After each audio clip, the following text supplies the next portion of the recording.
Portents of Fear is a horror fiction podcast which is intended for mature audiences. Discretion is advised.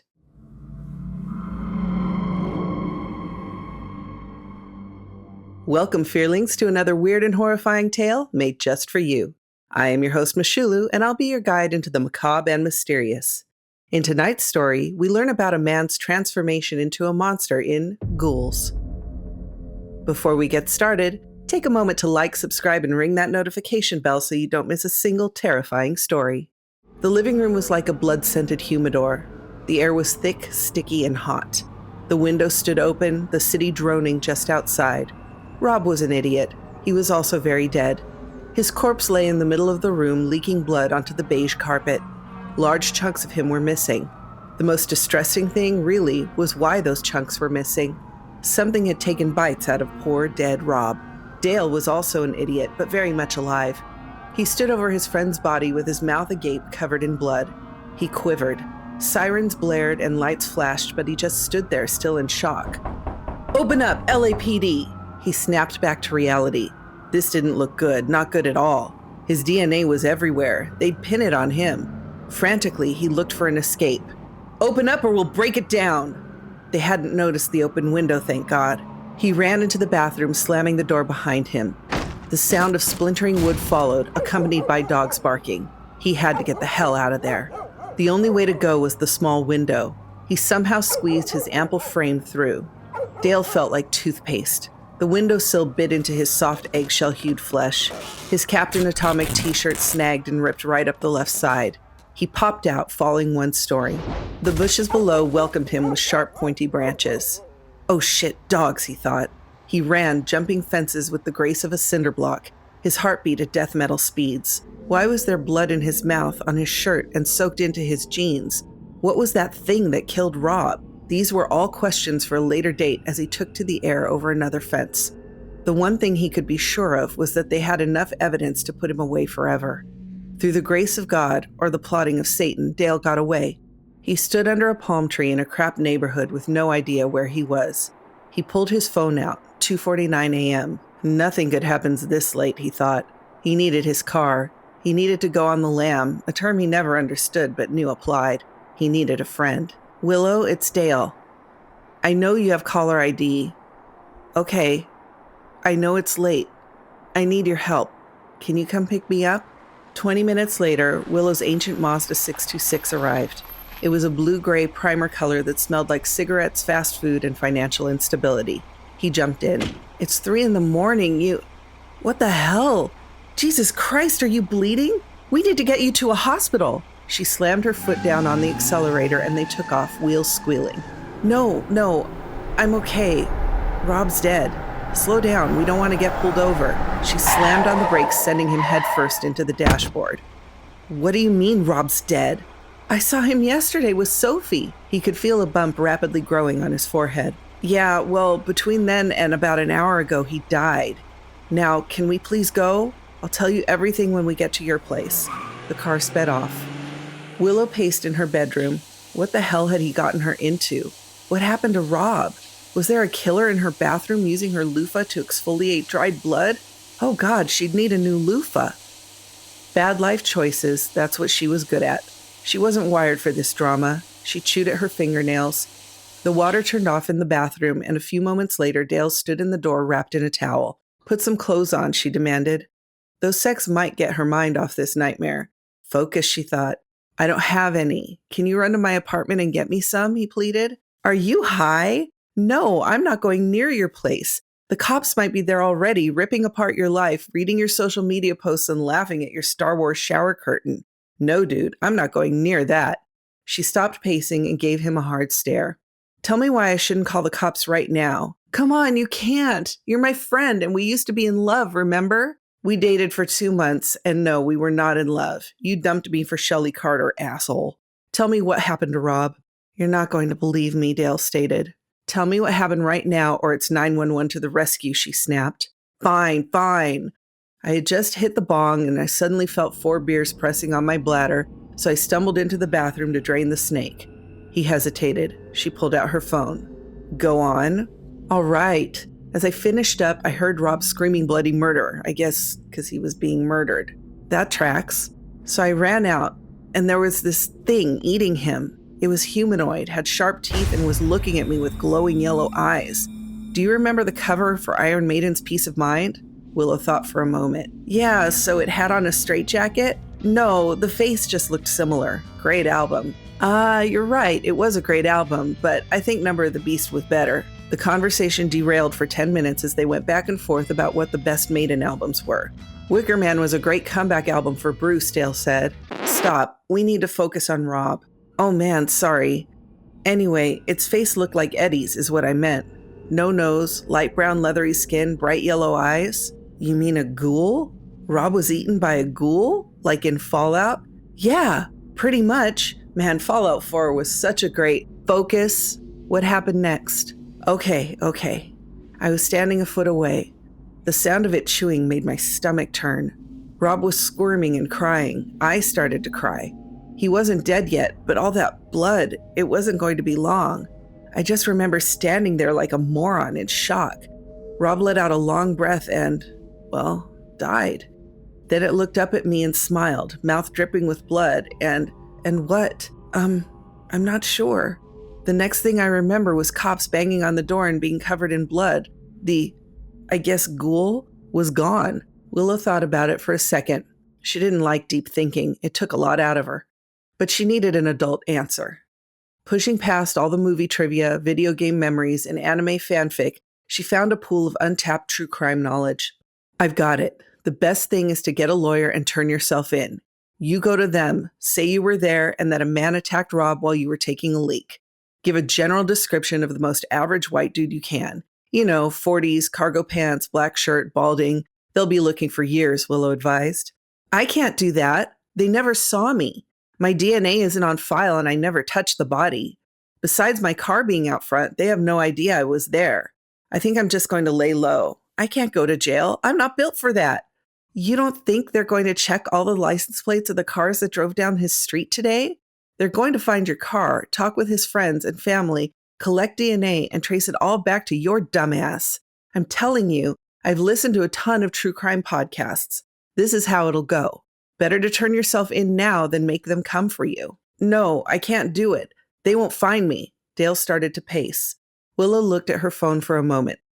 Snitches get stitches, a low voice whispered in the back of her mind. She reluctantly put away her phone. Dale stopped. His eyes became saucer-like. Oh, crap. What? She asked, putting her hand back on her phone. I ordered snacks from Crazy Kathy's Cookie Castle. Shit, the box as well as the receipt is on the coffee table next to my bong. God damn it. Jesus, you're screwed. No, I can't be. I can't go to jail, he bemoaned. Actually, I think they sent you to death row for murder, Willow pointed out. Death row? Aw, come on. We were high as balls. Between beer and weed, I could barely walk to the bathroom, let alone eat my best friend. You're right, which is why you need to turn yourself in now. Let them run a blood test. Make it clear you were hammered. I know you're upset, but you've got to get out in front of this. The longer it takes them to find you, the further they're going to shove their foot up your ass. Dale's head dropped. You're right. Maybe I won't go to death row. Maybe I'll just be somebody's boyfriend, he speculated. You wouldn't be somebody's boyfriend, you'd be their bitch, she said without thinking. Oh, that's great. Thanks a lot, Willow. I'm sorry. Look, I'll get you some clothes, then we'll head to the police. Before you talk, ask for a lawyer. I don't have lawyer money. You can put it on a credit card or something. Just don't speak without an attorney present, she counseled. He'd done his best. He waited for the attorney. He told how he saw a man attacking his friend. He blacked out and then came to and ran. They arrested him. Willow said it would be okay, but he could tell she was just being nice. They took a DNA sample and even threatened to pump his stomach, but never did. Sitting in a jail cell waiting for word was the most stress-inducing thing in the world. There was one guy in the corner rocking back and forth talking about how the alphabet was trying to kill him, while another very scary-looking man with mom tattooed across his forehead just stared at him. He wondered if that's how dating worked in the slammer. First he stares at you, then he grabs you, and not long after you're tying your hair up in a bun and calling him daddy. He shuddered. Gunshots rang out from the front office. People screamed, and everyone in the jail crowded up to the bars to see what was going on. The outer door swung open, and a long, hunched shadow crept in. Goosebumps erupted all over Dale's body. The room had been loud. All cells had talkers in them, but now no one spoke. The figure stepped into the room. It was tall with dead man's skin and sunken yellow eyes. Its clothes were ratty and covered with dirt. All the prisoners backed away from the bars. Dale began to quiver again. The thing looked right at him and walked forward. It rasped a hideous guttural sound right before ripping the door off the cell like it was nothing. Dale screamed and fainted. Blackness gave way to a blurry consciousness, which sharpened into sober dread.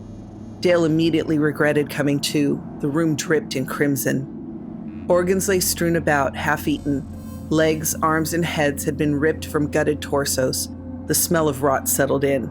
How long was I out, he wondered. The high bay lights flickered above, broken cameras littered the ground, and live wires crackled. Metal bars lay tangled.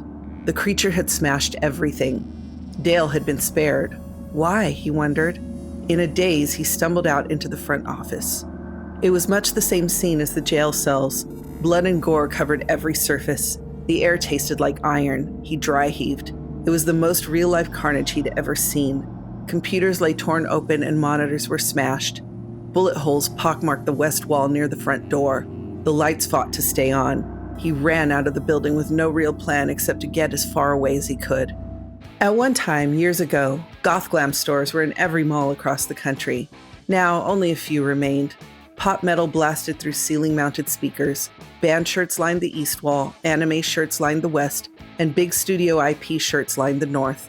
Tables full of geek merch dotted the floor.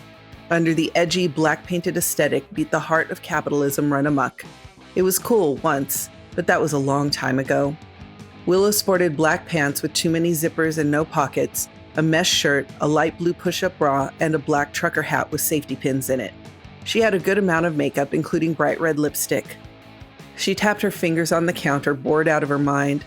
Cops grilled her for 3 hours. She told them everything, sans lawyer. Snitches get stitches, she thought, but that didn't seem to stop her. She even told them about the ghoul theory. It sounded really stupid as she said it. The mall was dead, which Willow was grateful for. She just wished she could turn down the music, but her manager, Jesse, who sat in the back room on the internet all day, would freak out. She could hear him lecturing. Company policy says that unless a customer asks for the music to be turned down, it must stay at 80 dB. That volume engenders the metal punk spirit of goth glam's core values. Jessie was a tool. She'd worked at almost every store in the mall since she was 15. Graduating at the bottom of her high school class, she had no real drive. College seemed like a waste of time.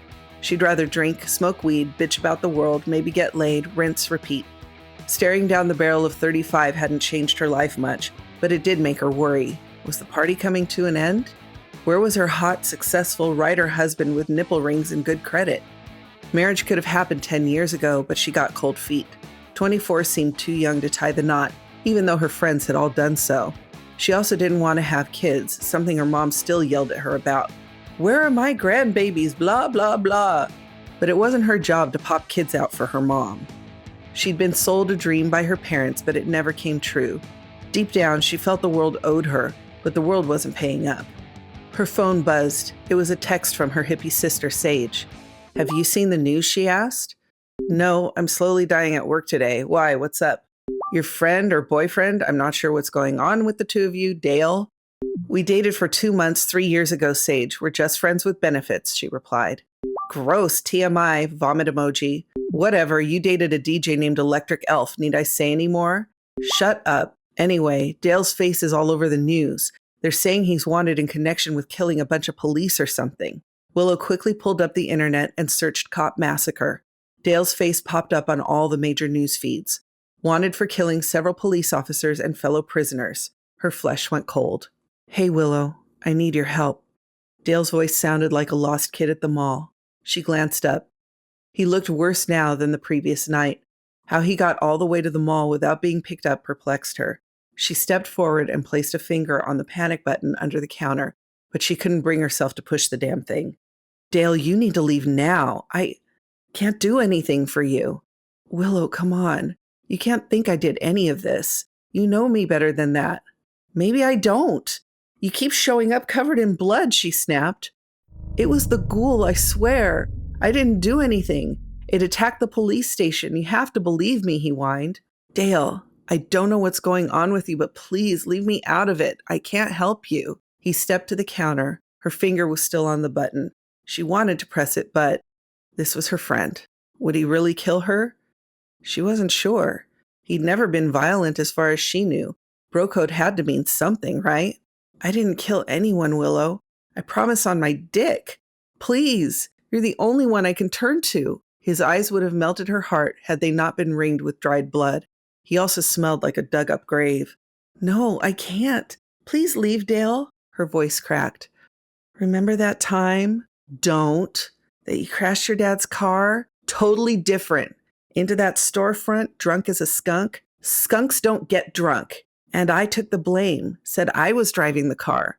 Paid for the damage and everything. No, Dale, don't. You said you owed me a huge one, then amended it by saying you owed me 5 huge ones. You used 2 of those on blowjobs, buddy. Right, so there are 3 left.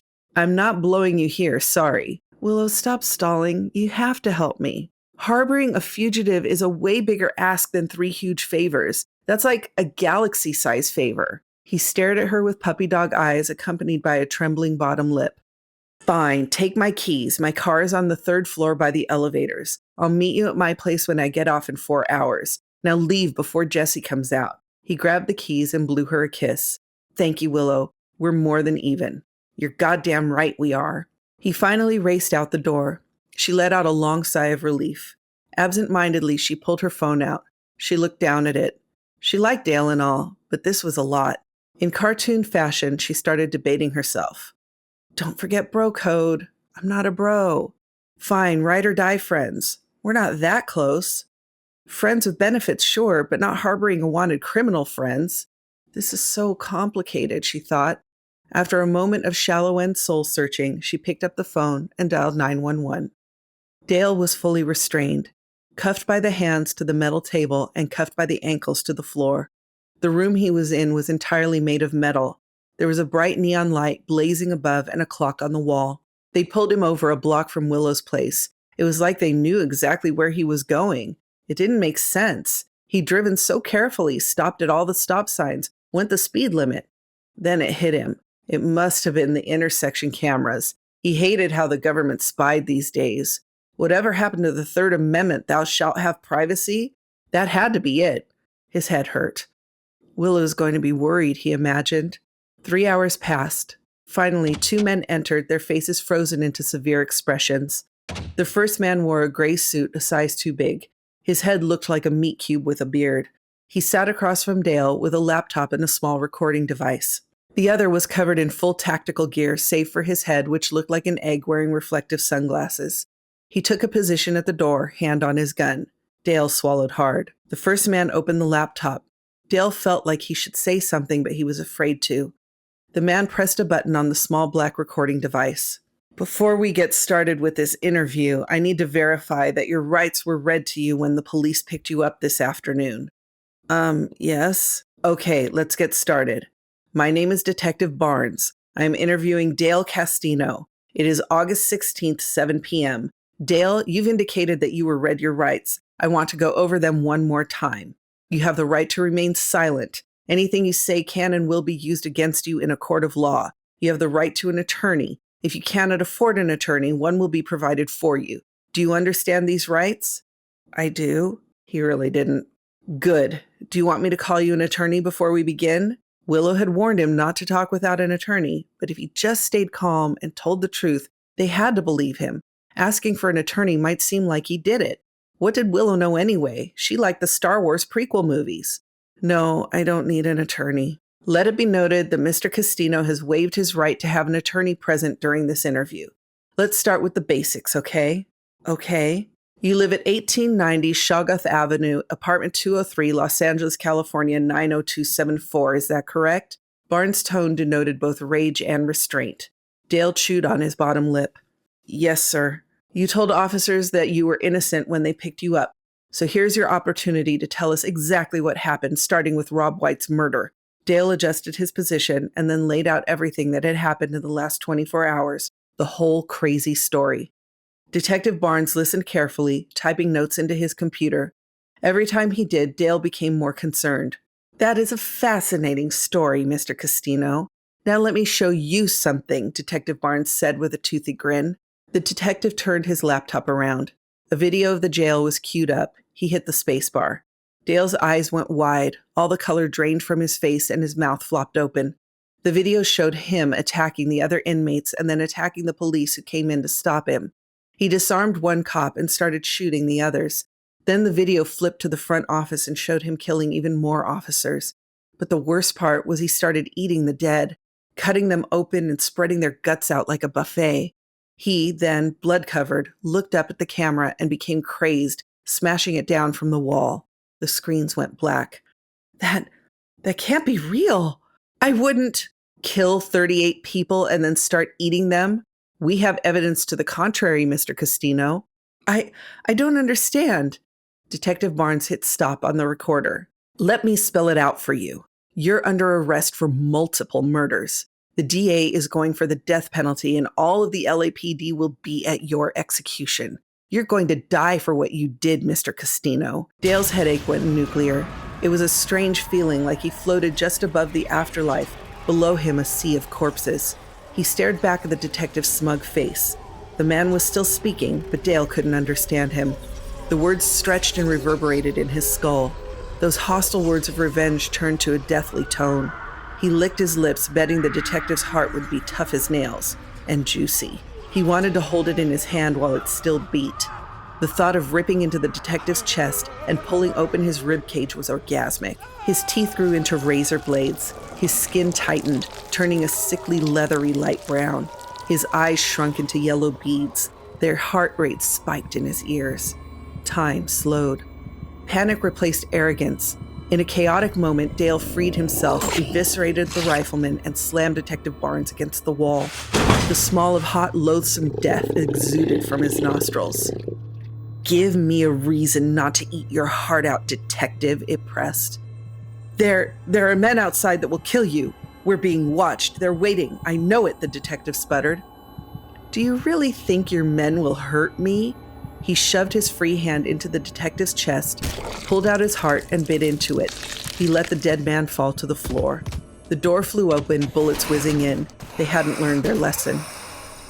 Dale, or what had been Dale, found its way to a huge graveyard. Night had settled in hours before. This time, he didn't pass out during the transformation. This was what he was. He understood. But what this was, he had no clue. Something drew him to the graveyard. The pull of family, maybe? The cool night wind pressed between the trees and tombstones. The breeze brought the distinct smell of rot. Dale's stomach growled. The sweet smell of decay was even better than the fresh aroma of recent death. He suddenly craved coagulated blood. He followed the scent. It became more powerful the closer he got to its origins. Rising up before him was a tomb, its doors wide open like the gates of hell. He sensed movement inside. The smell was intoxicating. Old Dale, human Dale, fell silent, muted by memories of the dead. He held the histories of those he consumed in his head. Their emotions coursed through his veins. He wanted more. A cracked female voice, withered and old, spoke from the tomb's darkness. Come, child. We're about to eat. He moved to the doorway. One last Dale emotion, fear, clung on. But her voice, it seemed familiar. He'd heard it in dreams all his life. He just never knew it till that second. On the stone floor lay 3 corpses in different states of decay. Around them were 5 creatures hunched over, looking up at him with burning eyes and fang-filled smiles. It felt like looking into a funhouse mirror. Join your family, dear. Feast with us, the female said. She was naked, they all were. Their leathery bodies were skeletal. He took off his own clothing and crouched next to her. Dale was gone. My baby, I've been waiting so long for you to return. I'm your mother. Dale already knew this and nodded in understanding. She put her arm out. Taste, she hissed. He took her arm and sank his teeth in. Black blood bubbled into his mouth, and suddenly a torrent of memories across 10,000 years flooded his mind. He let go. You're one of us. You're a ghoul, that's what the humans call us. We feed on their dead to collect their memories. The older the corpse, the better the vintage. I left you with a human mother to be raised. Desperate after losing her own child, she gladly took you in. Give me your arm. I want to see your memories, she prompted. He looked at her for a second. Though Humandale was gone, all those memories of what Humandale had done with his life were still there. The partying all night, playing video games and smoking weed, the endless trips to fast food places at 1 a.m, the flunking out of community college the first year. Twice. His life had meant nothing, and no one besides his human mother would miss him. Maybe Willow? Who could say? Mother, my life was less than productive. Those memories are best left out of your head. I see. Well, you're home now, and this is the start of a new life. What name did your human mother give you? She asked. Dale Castino. What is my real name? He asked. We keep the first name given to us by humans and take the family name from our own lineage. Our family started in Roman-controlled England long before it was united under one king. I know. I can remember now. Your memories, it's like they melded into my own. They all will. Each corpse you consume gives you a lifetime of experiences. Now tell me what your full name is. Your full ghoul name, that is. Dale Pickman. She smiled. That is a very familiar last name. Sounds like it might be from Providence. Would you let your ghoul mom have your memories? Be sure to tell us in the comments. If you liked this Portents of Fear tale, consider joining our Patreon. There's a link in the description below. Want more horrific stories? Click on one of our other episodes on your screen now. Good night, Fearlings. Sleep well, if you can.